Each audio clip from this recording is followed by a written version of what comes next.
ආදරෙන් පිළිගන්න මගේ YouTube channel එකත් එක්ක subscribe කරලා එකතු වෙන්න මේ වීඩියෝ එක බලන්න. එහෙනම් පුරන්දුනා වගේම pregnancy journey වීඩියෝ එකත් අරන් මම ආවා. 2025 තුන්වෙනි මාසේ 12 තමයි ස්ට්‍රිප් එකක් ගන්නලා මම චෙක් කරන්නේ. එතකොට තමයි දැනගන්නේ මම පොසිටිව් කියලා. එහෙම චෙක් කරන්න හේතුව තමයි මට තිබ්බ අපහසුතාව. උදේට මට වමන එන ගතිය, ඔළුව එක එක්ක මුළු උස්සන් ඉන්න බැරිකම, බ්‍රෙස්ට් වල වේදනාව, ඒ හැම දෙයක්ම තිබ්බා. මම ජොබ් එකක් කරපු කෙනෙක්. මට උදේට කොහොමවත් නැගිට ගන්න බෑ කෑම හදන්නවත්. ඒ දේවල් එක්ක දවස් ගාණක් බලලා තමයි ස්ට්‍රිප් එකක් එනවා චෙක් කරන්නේ. එතකොට තමයි දැනගන්නේ අපි දැනගත්ත ගමන් මොකද කරන්න ඕන. දැනගත්ත ගමන් අපි මිඩ්වයිෆ් එක්ක කතා කරලා කාඩ් එක ලියා ගන්නවා. ඒ කියන්නේ ගමේ ක්ලිනික් එකේ ලියාපදිංචි වෙන්න ඕන. ඊට පස්සේ තමයි ස්කෑන් වලට යන්න ඕන. මම මුලින්ම ගමේ ක්ලිනික් එකේ රෙජිස්ටර් වුණා. ඊට පස්සේ පළවෙනි ස්කෑන් එකට ගියා. මම තෝරගත්තේ ડોක්ටර් සමන්ත සමරවික්‍රම ડોක්ටර්. ડોක්ටර් ගොඩක් හොඳ ડોක්ටර් කෙනෙක්. මම ප්‍රෙග්නන්ට් වෙන්න කලින් පෝලික් ඇසිඩ් ගත්තේ නැහැ. ඒ නිසා මම ක්ලිනික් එකෙන් පෝලික් ඇසිඩ් ගත්තේ ප්‍රෙග්නන්ට් වුණාට පස්සේ. ගොඩක් අය බය වෙනවා මම කලින් පෝලික් ඇසිඩ් ගත්තේ නැහැ මොනවා වෙයිද එහෙම. මම ප්‍රෙග්නන්ට් වෙලා සති 7ක් ගිහිල්ලා තමයි පෝලික් ඇසිඩ් ගන්න පටන් ගත්තේ. ඊට පස්සේ මම ප්‍රෙග්නන්සි එක අවසාන වෙනකම් පෝලික් ඇසිඩ් ගත්තා. කිසිම ප්‍රශ්නයක් නැහැ මගේ බබාට. දැන් මාස 2ක්. ඒ නිසා බය වෙන්න එපා. දැනගත්තම පෝලික් ඇසිඩ් ගන්න. තව දෙයක් උදේට ධම්මදින ගියම් මේ කාලෙදි එපාම වෙනවා. ඉතින් ඒකට ඔයාලට කැමති වෙලාවක දවස ඇතුළත මේ හදාගෙන වමනට එන්න නැති වෙලාවක් හදාගෙන ඒ වෙලාවට ධම්මදින්න. ඉතින් වැඩට යන දවස් ටිකේ නම් මම ඉතින් අමාරුවෙන් උදේට වමනේ දදා ධම්මදිනවා. ධම්මදලා ඒක කරගෙන වැඩට යන්නේ. ඉතින් ජොබ් එකෙන් අයින් වුණාට පස්සේ බරු කියන්න ඕනේ නැහැ. මම 10 12 විතර වෙනවා ධම්මදලා ඉඩිට් කරනකොට. මොකද උදේ පාන්දර මට ඒ දේවල් කරන්න බෑ, කන්න බෑ උදේ පාන්දර. අනිවාර්යෙන් මම කන්නේ නැහැ. ඉතින් උදේ පාන්දර පරක්කු වෙලා තමයි මම කන්නේ. ඒක ඉතින් මගේ වැරද්දක්. ඒ දේ කරන්න එපා උදේම කන්න. මම දැම්මත් කන්න බොන්න දෙන්න. කාලා බෙහෙටිය බීලා කන්න කලින් හෝ කාලා බෙහෙටිය බොන්න. කන්න කලින් බෙහෙත් බොනවා නම් කන්න පැය දෙකකට කලින් කෑම කෑවට පස්සේ බෙහෙත් බොනවා නම් කෑම කාලා පැය දෙකකින් පස්සේ බෙහෙටිය බොන්න විටමින් ටික. 2025 තුන්වෙනි මාසේ 25. එදා තමයි මම පළවෙනි ස්කෑන් එකට ගියේ. ඒ වෙද්දි සති 7යි දවස් 6ක් වෙනවා. ගමේ ක්ලිනික් එකේ රෙජිස්ටර් වුණාට පස්සේ මෙන්න මේ කාඩ් එක ලියනවා. ඒක අපි පරිස්සම් කරලා තියාගන්න ඕන. මේක අපි ප්‍රෙග්නන්ට් වෙලා බබා ලැබෙනකම් අපේ ගාව තියාගන්න ඕන. මේකේ තමයි මේ කට්ටිය අවශ්‍ය දේවල් සටහන් කරන්නේ අපේ සෞඛ්‍යයේ දේවල්. අපි කරන් එන්න ඕන පරීක්ෂණ ටික ලියනවා මේකේ. මේ මෙතන ලියන්නේ ඒක. මේ පරීක්ෂණ ටික අපි කරගෙන යන්න ඕන. මම නම් හොස්පිටල් එකෙන් තමයි කරගත්තේ. ප්‍රයිවට් කරන්නත් පුළුවන්. මම නම් ડોක්ටර්ලා ප්‍රයිවට් කරාට පස්සේ බාරගන්නේ නැහැ මේ රිපෝට්. මම නම් ස්පිරිතාලෙම තමයි කරගත්තේ. ඒක ගොඩක් හොඳයි. ස්පිරිතාලෙන් අපිට ලේසියෙන් මේ ටික කරගන්න පුළුවන් දවසක් ඇතුළත. රිපෝට් නම් පමණක් රිපෝට් දෙන්න ටික කාලයක් යනවා. ඒ නිසා පුළුවන් තරම් ඉක්මනට මේ රිපෝට් අරගන්න ඕන. ලේ පරීක්ෂණ තියෙනවා, යූරින්, ඊට පස්සේ සමාජ රෝග පරීක්ෂණ, ඒ සේරම කරලා අපි රිපෝට් ටික අරගන්න ඕන. ඉතින් එදාම හොස්පිටල් එකට ගියපු දවසේ රිපෝට් පරීක්ෂණ ටික කරගන්න ගියපු දවසේම දතුත් බලාගත්තා. ඩෙන්ටල් එකට ගිහිල්ලා දත් ගැන අවධානයෙන් ඉන්න ඕන. දත් පරීක්ෂා කරගන්නේ අනිවාර්යයෙන්ම ප්‍රෙග්නන්ට් කාලය ඇතුළතදී කරගන්න තියෙන කාලෙදී. මාත් එච්චර ගණන් ගත්තේ නැහැ. ඉතින් මාත් දත් පරීක්ෂණයට ගියා ඩෙන්ටල් එකට හොස්පිටල් එකේ. ලේ ගත්ත දවසේ මම දාම ගියා. ගියාට පස්සේ වල්ලා මගේ දතක කළු පාටට ලාවට වගේ තිබ්බා, පැල්ලමක් වගේ. ඉතින් ඒක දත සවුතු වෙලා කියලා තමයි ඒගොල්ලෝ දත කඩලා බලලා දත පිරෙව්වා. ක්ලිනික් එකට ගියාට පස්සේ ඉවරලා අපේ උස්ස බාර මේවා ලියනවා. මේකේ බාර හැමදාම මනලා ලියනවා. ඊට පස්සේ අපේ යූරින් වල තත්ත්වය ඒව ලියනවා. ඊට පස්සේ අපේ ප්‍රෙෂර් ඒ දේවල් බලලා ලියනවා. ඊට පස්සේ ත්‍රිපෝෂ ලැබෙන දේවල් අපි බෙහෙත් ගන්න ප්‍රයිවට් නම් ඒක එතන ලියනවා. අපි ක්ලිනික් එකෙන් බෙහෙත් ගන්නවා නම් ඒක ලියනවා. ඒ දේවල් තමයි මේකේ ලියන්නේ ගොඩක් දුරට ප්‍රෙග්නන්ට් කාලේ. මෙතන සායන, ඒ සායන වලට එන්න ඕන දින, ඒ සේරම මේ වගේ ලියලා දෙනවා. අපි ඒ දවස්වලට සායන වලට අනිවාර්යෙන් යන්න ඕන. ඒ වගේම මේ සැසි තුනට අනිවාර්යෙන් යන්න. ඒක ගොඩක් වැදගත්, ගොඩක් වටින දේවල් අපිට කියලා දෙනවා එකෙන්. ඒක ගොඩක් වටිනවා. ඒ නිසා අනිවාර්යෙන් මේ සැසි වලට මග අරින්න නැතුව යන්න. ඉතින් මුලින්ම කියන්න ඕන මම මගේ ගෙදර නෙවෙයි හිටියේ. මම රෙන්ට් එකට මහත්තයත් එක්ක ගයක් අරගෙන හිටියේ. ඒ නිසා ඉවල්ලා මම ජොබ් එකටත් ඒ වෙනකොට ගියා. ගොඩක් අමාරුකම් තිබ්බ මට. ඔළුව උස්සන් ඉන්නම් බෑ මට උදේට. මම වැඩට ගියාට පස්සේ ඉවල්ලා පාවිච්චි කළ පොඩි ට්‍රික් එකක් තමයි සිද්ධාලේප. ඔළුව දෙපැත්තේ ගානවා සිද්ධාලේප ඒ පවර් එක නහයට වැදුනට පස්සේ ඉවල්ලා මට වමනේ යන්නේ ටිකක් ඉන්න පුළුවන්. උදේ වරුව තමයි ගොඩක්ම මුළු දවසෙම මට අවුල් නෑ. උදේ වරුව තමයි මට චුට්ටක් ඉන්න අමාරු ඔළුව උස්සගෙන. ඒ නිසා ඉවල්ලා ඔයාලත් ඒ අමාරුකම් තියෙනවා නම් එහෙම මොනවා හරි ට්‍රික් එකක් හොයාගන්න. ඊට පස්සේ ප්‍රශ්නයක් නැහැ. ටික වෙලාවක් ඉන්න පුළුවන්. බෙහෙත් නම් බොන්න නැති තරමට හොඳයි වමන යනවට. ඒවට ඒ බෙහෙත් වලට සාමාන්‍යයෙන් නිදිමත වගේ එනවා. වමන යන බෙහෙත් වලට දෙවෙනි ස්කෑන් එකට ගියාට පස්සේ මට ડોක්ටර් බෙහෙත් ටික ලියලා දුන්නා. මම ප්‍රයිවට් බෙහෙත් ගත්තේ. ටික කාලයක් ප්‍රයිවට් බෙහෙත් බිව්වා. මේ තියෙන ඒ ටික. මේ බෙහෙත් ටික තමයි බිව්වේ. මේ ෆිෂ් ඔයිල් එක මම දිගටම ගත්තා. මට ගන්න කියලා කිව්ව දවසේ ඉඳන් මම ෆිෂ් ඔයිල් දිගටම පාවිච්චි කරා. බබාලා බිලත් මම මාසයක් ෆිෂ් ඔයිල් ගත්තා. ඒක ගොඩක් හොඳයි. අපේ ඇඟට බබාගේ ඇඟට සමට ඒ ෆිෂ් ඔයිල් එක ගන්නව නම් ගොඩක් හොඳයි. ડોක්ටර් ලියන ෆිෂ් ඔයිල් එක ගන්න. තමන්ගේ හිතමතේට ෆිෂ් ඔයිල් බොන්න එපා. ડોක්ටර් ෆිෂ් ඔයිල් මට වර්ග දෙකක් මාරු කරලා දෙපාරකට දුන්නා. පමණක් අය ඉන්නවා ක්ලිනික් එකේ දෙන විටමින් ටික බොන්නේ නැහැ. ඒ ටික අනිවාර්යයෙන්ම බොන්න. ක්ලිනික් එකේ දෙන විටමින් බොන්න බැරි නම් ඔයා ප්‍රයිවට් ගන්න. ඒ බෙහෙත් නම් බොන්න පුළුවන්. පමණක් අයට ක්ලිනික් එකේ දෙන බෙහෙත් වල ගඳයි ඒ නිසා කියලා වමන යනවා කියලා බොන්නේ නැහැ. ඒ උනාට ප්‍රයිවට් ඒවා නම් බොන්න පුළුවන්. එහෙම වුණොත් ප්‍රයිවට් ඒ බෙහෙත් අරගෙන බොන්න. ඒ වගේම කියන්න ඕන දෙවෙනි ස්කෑන් එකට යනකොට මම ලෙඩ වෙලා හිටියේ. ගොඩක් මට උණ කැස්ස මට හතිය තියෙනවා. හතිය තිබ්බයි වෙනකොට. ඉතින් මම බෙහෙත් ගත්තේ නැහැ. මොකද මම බයට බෙහෙත් සැරවේ බබාට එහෙම කියලා. ඉතින් මම ස්කෑන් එකට VUG ડોක්ටර්ට ගාවට ගියාට පස්සේ තමයි ડોක්ටර්ට කියලා බෙහෙත් ලියාගත්තේ. මට හතියට ඉන්හෙලර් එකක් දුන්නා. බෙහෙත් සිරප් දුන්නා. ඒ සැර අඩු ගොඩක් සැර අඩු බෙහෙත් තමයි එයාලා දෙන්නේ ප්‍රෙග්නන්ට් අයට. ඒ නිසා ගොඩාක් කල්පනා වෙන්න ඕන. ලෙඩක් හැදුනට පස්සේ ගොඩක් පරිස්සම් වෙන්න ඕන. සැර බෙහෙත් බොන්න හොඳ නැහැ. ඉතින් ඒ බෙහෙත් වලින් මට උණ අඩු වුණා. කැස්ස අඩු වුණා. ඒ සිරප් එකට හතිය නම් මට දිගටම තිබ්බා. ડોක්ටර් කිව්වා මට අඩු නොවුනොත් ඉස්පිරිතාලේ නතර වෙන්න කියලා. ඒ බෙහෙත් වලට ඒ වගේම කිව්වා වගේම මට අඩු වුණේ නැහැ හතිය නම්. මම ඉතින් ඉස්පිරිතාලේ නතර වුණා. 2025 පස්වෙනි මාසේ 10 එදා මට අමාරු වුණා. ඉස්පිරිතාලේ නතර වුණේ වාඳුරෙප්පේ හොස්පිටල් එකේ. ඉතින් එහෙම ඉද්දි එක දවසක් එහෙ හිටියා. ඉඳලා පහුවදා රෑ මට හොඳටම අමාරු වෙලා මාව හම්බන්තොට ඇව්වා. එහෙ ඉද්දි මට දුම් මැල්ලුවා මැෂින් වලින්. ඒත් හම්බන්තොට ගිහිල්ලා දුම් මැල්ලුවා. හම්බන්තොට ගිහිල්ලා මම දවස් දෙකක් විතර හොස්පිටල් ඉඳලා වෙසක් පොයේ දවසේ මම හොස්පිටල් පහුවදා තමයි මගේ ටිකට් කැපුවේ. ඉතින් ලෙඩ නම් හදාගන්න එපා. හතිය කැස්ස හැදුනම ගොඩාක් අමාරුයි. කැස්ස එද්දි බඩට ගොඩාක් අමාරුයි. කැස්ස එද්දි බඩ ගොඩාක් ගැස්සෙනකොට රිදෙනවා. ඒ නිසා ලෙඩ නම් හදාගන්න එපා. ගොඩාක් පරිස්සම් වෙන්න ඕන. ගොඩාක් අමාරුයි. ඉතින් හොස්පිටල් ගිහින් ගෙදර ආවට පස්සේ වෙලා මට ටික හොඳ වුණා. මම දිගටම ඉන්හෙලර් පාවිච්චි කරා. මට පාවිච්චි කරන්න ඉන්හෙලර් දෙකක් තිබ්බා. මම දිගටම බෙහෙත් ගත්තා. ඉන්හෙලර් පාවිච්චි කරා. මට අඩු වුණා. ඊට පස්සේ ඊළඟට සති 20 ස්කෑන් එකට ගියා මම. එයා කවුද කියලා දැනගත්තේ ඒකෙන්. 2025 6 වෙනි මාසේ 17 එදාට මට සති 20යි දවස් 5ක් වෙනවා. එදා තමයි ඊළඟ ස්කෑන් එක මගේ. මම එදා ස්කෑන් එකට ගියා. මම ඉතින් අංකයක් දාන්න නැතුව තමයි ස්කෑන් වලට යන්නේ. ගිහිල්ලා අපිට ඉතින් ගොඩක් සෙනග නෑ. ඒ නිසා අංකයක් දාන්නේ නෑ. ගිහිල්ලා ස්කෑන් එක කරන් ඉක්මනට එන්න පුළුවන්. එදා මම දැනගෙන හිටියා කොහොමත් මෙයා කවුද කියලා දැනගන්න දවස. ඉතින් මම ආසාවෙන් හිටිය පුතෙක්ට, හස්බන්ඩ් ආසාවෙන් හිටියේ නම් දුවෙක්ට. ඒ වුණාට කොහොම වුණත් අපි ආදරෙන් බාරගත්තා. එදා දැනගත්ත කවුද කියලා. එයා ලස්සන පුතෙක්. එදා ඉතින් ගොඩක් සතුටුයි අපිට නම්. ගොඩක්ම මගේ අම්මා සතුටු වුණා එදා. උස බර දීග ඔළුවේ වට ප්‍රමාණයේ බලන් ටික මම ඔයාලට දාන්නම්. ඉතින් ඒ රිපෝට් එකේ තියෙන විදිහට ඔයාලට ගෙදරදීන් බලා ගන්න පුළුවන්.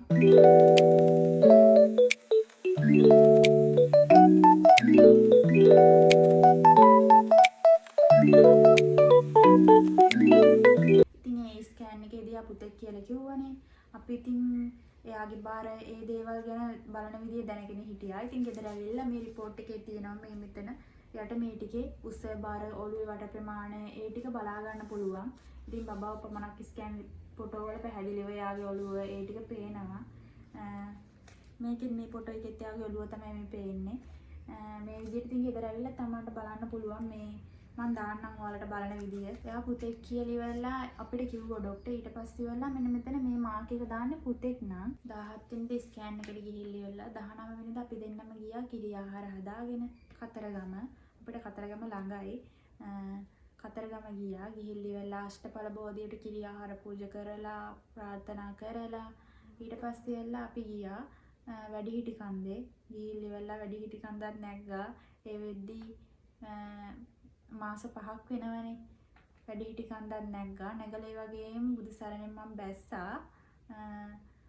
ඉතින් මට කිසි කරදරයක් නම් උනේ නෑ. අමාරුනේ නෑ. ගෙදර වෙල කකුල් නම් රිදෙන්න ගත්තා. ඒක ඉතින් සාමාන්‍යයි කාට වුණත්. මේ වෙද්දි කන්න බැරි ගතිය ඒ දේවල් මට නැහැ. අමාරුකම් නෑ. හිටි ගමන් උදේට ඔළුව රිදෙනවා වම යන ගතිය තියෙන එක ගොඩක් අමාරු නෑ. මම හොඳට කෑව බිව්වා. ඒ වගේම හොඳ ගුණ දේවල් කෑව බිව්වා. පළතුරු හොඳට කෑවා. ඒ වගේ මාමන්නට ඒ වගේ ගොඩාක් දේවල් කෑවේ. ඉතින් මං ආසාස දේවල් මගේ හස්බන්ඩ් මට ගෙනත් දුන්නා. එයා ආදරෙන් මතක් කරන්න ඕන. ප්‍රෙග්නන්සි එක පුරාවට මං ආස දේවල් මට ගෙනත් දුන්නා. එයා හරි ආදරණීය කෙනෙක්. ඒ වගේම මගේ අම්මා ආදරෙන් මතක් කරන්න ඕන. මං ආස දේවල් මට කන්න බොන්න ගෙනත් දීලා තියෙනවා ගොඩාක්. ඉතින් එයා එද්දිත් මොනවා හරි පළතුරු ගොඩාක් දේවල් අරන් ඇවිත් දෙනවා. ඉතින් හරි ආදරෙන් මාව කවුරුත් එකතු වෙලා බලාගත්තා. ගොඩක් ආදරෙන් මතක් කරන්න ඕන කවුරුත්ම. ඒ වගේම නෑදෑයෝ යාළුවෝ සහෝදරයෝ කවුරුත්ම හිතපු නැති තරම් දේවල් ගෙනත් දුන්නා කන්න බොන්න. මං ගැන හොයලා බැලුවා. මම ගෙදර රෙන්ට් එකට ඉන්න ගෙදර තනියම තමයි ගොඩක් වෙලාවට ඉන්නේ. ඉතින් හස්බන්ඩ් වැඩට ගියාට පස්සේ මාත් ටික කාලයක් වැඩට ගිහිල්ලා නතර වුණා. අසනීප වෙලා හොස්පිටල් නතර කරා නේද මම. අන්න ඊයින් පස්සේ මම වැඩට ගියේ නැහැ.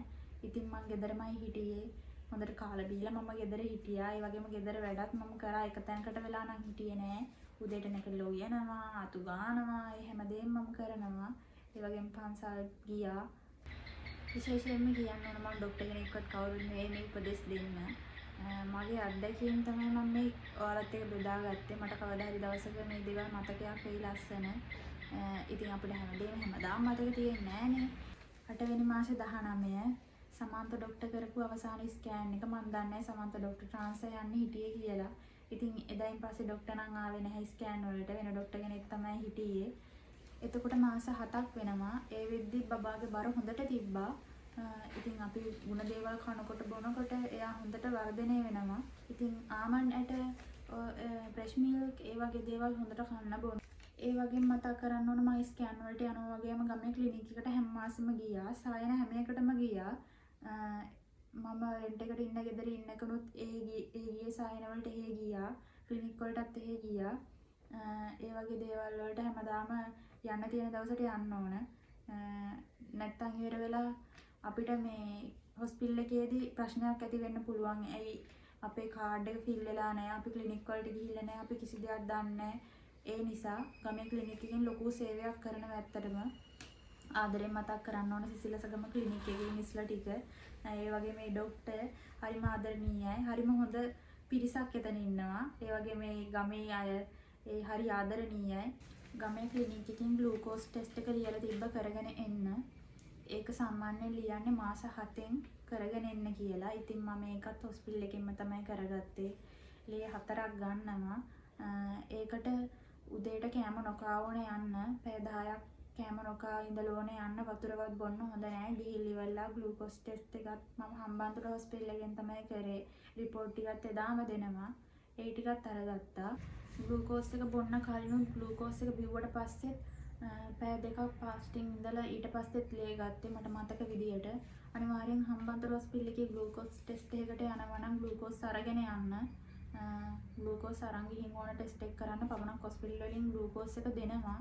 ඒ වුණාට හම්බන්තොට හොස්පිටල් එකෙන් නම් දුන්නේ නෑ. මම අරගෙනයි ග්ලූකෝස් ටෙස්ට් එක කරේ. ටිකක් අමාරුයි. පමණක් අයට වමනේ යනවා. ඊට පස්සේ ටෙස්ට් එක නම් සාර්ථක නැහැ. ඊට පස්සේ ආයෙ දවසක් ගිහින් කරන්න වෙනවා වමනේ ගියොත් නම්. මට නම් එහෙම මුකුත් උන්නේ නැහැ. මම ටෙස්ට් එක එදාම කරගෙන එදාම රිපෝට් ටිකක් ගත්තා. ප්‍රයිවට් ගන්නවට වඩා ගොඩක් හොඳයි. මං කියවනේ මං රෙන්ට් එකට හිටියේ කියලා ගෙදරක. ඉතින් 8 වෙනි මාසේ 20 අපි ආවා මගේ ගෙදර, මගේ අම්මගේ ගෙදර. අපි දැන් ඉන්නේ මෙහි. මං කතා කරන මං කියන දේවල් ඒ දේවල් එක එක්කෙනාට එක එක්කෙනාගේ විදියට වෙනස්. දැන් මට උදේට මෝර්නින් සික්නස් තිබ්බට පමණක් අයට හවසට ඒ විදියටනේ තියෙන්නේ. ඉතින් ඒ දේවල් ගොඩාක් හිතන්න යන්නත් එපා. ප්‍රෙග්නන්ට් වෙන්න ඉන්න කෙනෙක් හිතන්න යන්න එපා. ඒ දේවල් ලොකුවට පමණක් අයට හැමවත් නැති වෙන්න පුළුවන්. කන්න බැරි වෙන්නේ නැහැ පමණක් අයට.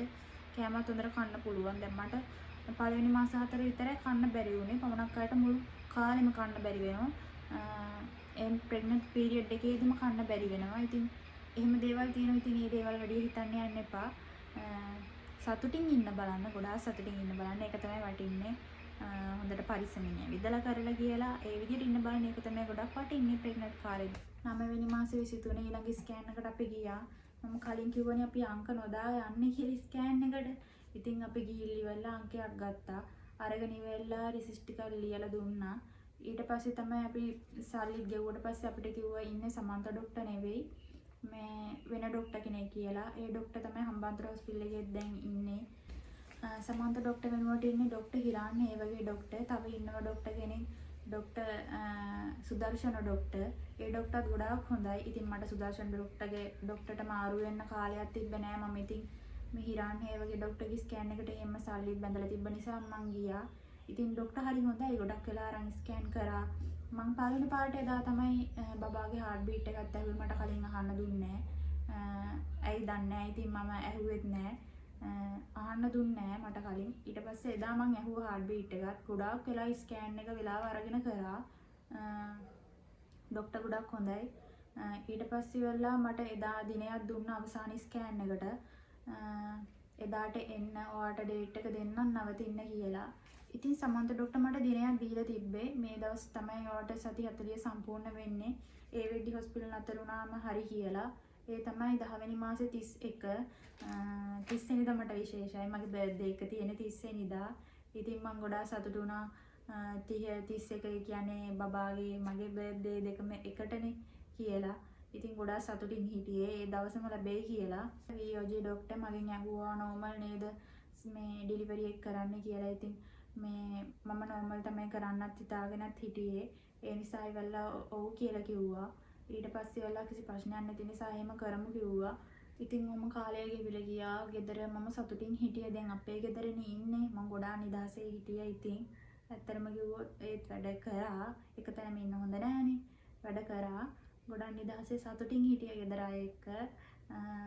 අවසාන ස්කෑන් එක 10 වෙනි මාසේ 14 එදා ගියා ස්කෑන් එකට. ගොඩක් ඉතින් බලාපොරොත්තු තියාගෙන මං හිතපු දවසම ඩොක්ටර් දෙයි කියලා හිතාගෙන ගියේ. ඉතින් ඒ දවස නෙවෙයි ලැබුණේ. මට 28 ඇඩ්මිට් වෙන්න කිව්වා. මං ඒත් බැලුවා ඇයි මෙච්චර ළඟ දවසක් මට අමාරුත් නෑ. කිසිම වේදනාවක් මට එහෙම තිබ්බේ නෑ. ඇයි මෙච්චර ළඟ දවසක් කියලා මං ඉතින් අහන්න ගියෙත් නෑ. එහෙම අහන එක හොඳ නෑ නේ ඩොක්ටර් කෙනෙක් එක්ක එහෙම තර්ක කරන එක. ඉතින් දුන්න දවස බාරගත්තා. ඉතින් ඒ ලැබුණ දවසට මම හොස්පිටල් එකට යනවා කියලා හිතාගත්තා. පමණක් අය ඉන්නවා අමාරු වෙලාම යනවා. එහෙම කියලා හිතාගෙන ඉන්නවා. එහෙමනම් යන්න හිතාගෙන ඉන්න එපා. යන්න කියන දවසටම යන්න. ඒ ස්කෑන් එකේදී කියන්න මගේ බබාගේ බර තිබ්බේ කිලෝග්‍රෑම් 2යි ග්‍රෑම් 277ක්. ඉතින් නෝමල් ගන්න එක ඒතකොට ප්‍රශ්නයක් නෑ කියලා ඉතින් මං ඉතින් ඒවල හිතාගත්තා.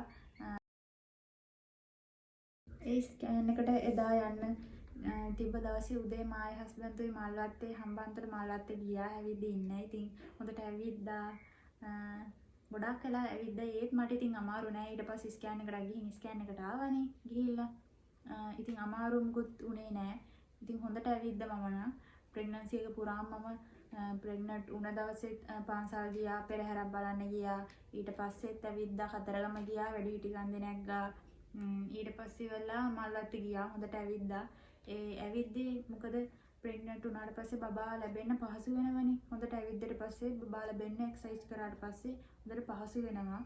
ඒ දේවල් එක්ක මම හොඳට ඇවිද්දා. තව දෙයක් රටේ ඉඳි හොඳට කන්න, හොඳට වතුර බොන්න, හොඳට ඇවිදින්න. එතකොට ගොඩක් රේසි ගොඩක් දුරට. ඒ විදි කියන්න ඕන මං ගෙදර ආවට පස්සේ අපි ගිහිල්ලා ඉවරලා හොස්පිටල් බෑග් එකට ඕන බඩු ටික ගෙනාවා. මාතරින් තමයි ගෙනාවේ. මාතර ගිහිල්ලා ඕන කරන බඩු ටික හස්බන්ඩ් මම අක්කා අපි 3-4 දෙනා ගිහිල්ලා ඉවරලා අරගෙන ආවා. මාත් ගියා.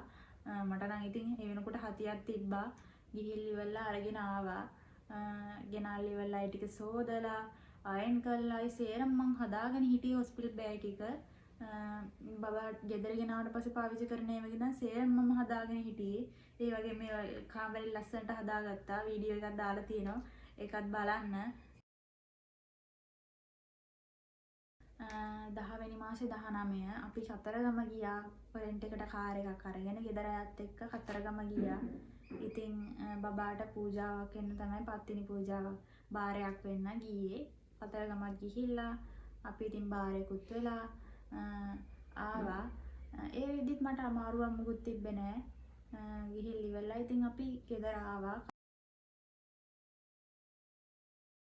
ඒ වගේම බෝධි පූජාවල් 7ක් කරන්න තමයි අපි පටන් ගත්තේ. බෝධි පූජාවල් 3යි කරන්න පුළුවන් වුණේ. මොකද ඒ කාලේ හොඳට මේ දවස්වල වැස්ස. ඉතින් බෝධි පූජාවල් 3ක් කරා. ගමේ පන්සලට ගිහින් ඒකත් ලස්සනට බෝධි පූජාව අපි කරා.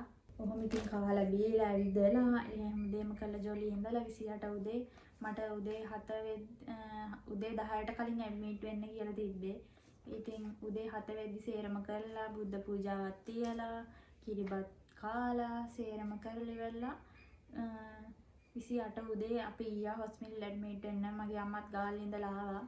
මම හොස්පිටල් නවත්තන්න යන්න. මං හස්බන්ඩ් අම්මා මල්ලි කියන්නේ මගේ මල්ලි නෙවෙයි මාමගේ පුතා. එයා තමයි කාර් එකෙන් එක්කන් ගියේ. ඉතින් ගිහිල්ලා ඉවරලා හොස්පිටල් නැවැත්තුවා. ඒ වෙද්දිත් මට මුකුත් අමාරුවක් තිබ්බේ නෑ. මම ගොඩාක් හොඳින් සතුටින් හිටියේ. ඒ අදිත්තින් පන්සලට ගිහිල්ලා වැඳලා පඳුරු දාලා තමයි ගියේ. ගමේ පන්සලට ගිහිල්ලා වැඳලා පඳුරු දාලා ගියේ. ගිහිල්ලා ඉවරලා මුලින්ම ඉවරලා මගේ බෑග් ටික ගෙදර ආයට තියන්න කියනවා ඇඳෙන්. ඊට පස්සේ වෙලා මගේ ප්‍රෙෂර් බලලා මගේ විස්තර ටික එතන වෝඩ් එකේ අපිව මේ ඇඩ්මිට් කරගන්නවා ලියලා.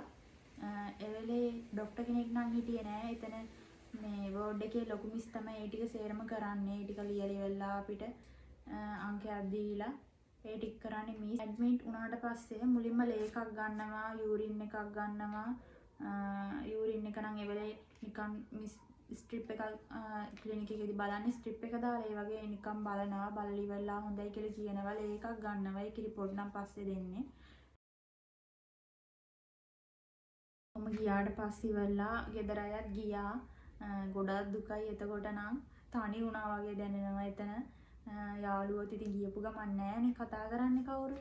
තනි වුණා වගේ දැනෙනවා. මම ගිහින් වාඩි වුණාට පස්සේ වෙලා කිව්වා මේ චීත දෙකක් අරන් එන්න මේ කියලා. මං ඊට පස්සේ දැනගෙන හිටියා PV එකක් කරන් තමයි එන්න කියන්නේ කියලා. රිදෙනකන් නෑ. එහෙම හිතලා ගියා. පොඩි ડોක්ටර් කෙනෙක් තමයි PV එක කරේ. ඒ කියන විදියට කියන ඉරියව්වෙන් ඉතින් සැහැල්ලුවෙන් හිටියා. ඉතින් ඒ වෙද්දි මගේ ඕපන් වෙලා නැති නිසා මට රිදුනා. මට ඉතින් ඇඬුණා. මම ඉතින් කෑ ගැහුවේ දැඟලුවේ නැහැ. මම ඉවසගෙන හිටියා. මට රිදුනා. ඊට පස්සේ ඉතින් වාට්ටුවට ගිහින් මට ඇඬුණා හොඳටම. මං ඇඬුවා. රිදෙනවනේ. ඉතින් මං ඉතින් හිත හදාගත්තා. මීට වඩා ඉතින් තා ටික දවසකින් හෝ තා ටික වෙලාවකින් මට රිදෙනවනේ. එහෙම කියලා මම හිත හදාගත්තා. ගෙදරයි ගොඩාක් මතක් වෙන මේ වෙලාවට. මම PV එකක් කරනකොට මම ડોක්ටර්ට කිව්වා ડોක්ටර් රිදෙනවා කියලා. ඊට පස්සේ කිව්වා ඉතින් දරුවෝ මේ ඔයිට වඩා වේදනාවක් ඉවසන්න ඕනනේ. එහෙම කියලා. ඉතින් එතකොට මගේ හිත හැදුණා ඉතින් කමන්නේ කියලා. ඒ වෙද්දි ඕපන් වෙලා තිබ්බ සෙන්ටිමීටර් 1.5ක් කියලා තමයි ડોක්ටර් නම් කිව්වේ. ඒත් මට රිදුණානේ. මම ඉතින් ඒක එච්චර ගණන් ගත්තෙත් නැහැ. ඒ වගේම මම අද දවසේ ප්‍රාර්ථනා කරනවා බබාලා ලැබෙන්න ඉන්න අයට නිරෝගී දරු උපතක් වගේම බබාලා ආසාවෙන් ඉන්න ඒ අයටත් වාසනාවන්ත නිරෝගී දරු පැටියෙක් ලැබෙන්න කියලා ප්‍රාර්ථනා කරනවා. ඉස්සරහට බර්ත් ස්ටෝරි බ්ලොග් එකකුත් මම අරගෙන එනවා. මම හොස්පිටල් ඇඩ්මිට් වෙන්න යද්දි ගොඩාක් බඩු අරගෙන යන්නත් එපා. එතකොට කරදරයි. ඕනම කරන දේවල් ටික විතරක් අරගෙන යන්න. ඔයාගේ බඩු ටික ඊට පස්සේ බබාගේ ඕන කරන ටික අනිවාර්යෙන් ඔයාගේ හස්බන්ඩ්ගේ ඩෙන්ටිටි ෆොටෝකොපි දෙක එතකොට ඔයාගේ මේ ක්ලිනික් කාඩ් එක මේක අනිවාර්යෙන් මතක ඇතුව අරගෙන යන්න. එතකොට තව channel කරන්න යනකොට ඒ channel එකේ පොත මේක අනිවාර්යෙන් අරගෙන යන්න. ඒ ටික අනිවාර්යෙන්ම අරගෙන යන්න. තව ඔයාට මොනවා හරි පොඩි නෝට් කරගන්න පෑනක් පොඩි නෝට්බුක් එකක් එහෙම දාගෙන යන්න. ඒකත් මටත් වැදගත් වුණා ඒක නම්. අනිවාර්යෙන් ඒ ටික අරගෙන යන්න. ගොඩාක් ඔය බබාගේ නෙට් එක රබර් සීට් එක ඒව නම් අරගෙන යන්න එපා. ඒව වැඩක් නෑ. ඇඩ්මිට් වෙනකොට යනකොට අරගෙන ගිහිල්ලා අමාරු වෙලා යනවා නම් අරගෙන යන්න. නැතුව දිනේට ඇඩ්මිට් වෙන්න යනවා නම් අරගෙන ගිහිල්ලා තේරුමක් නැහැ. ඒ නිසා ඉවර වෙලා අය බබා ලැබුණාට පස්සේ ගෙන්න ගන්න පුළුවන්.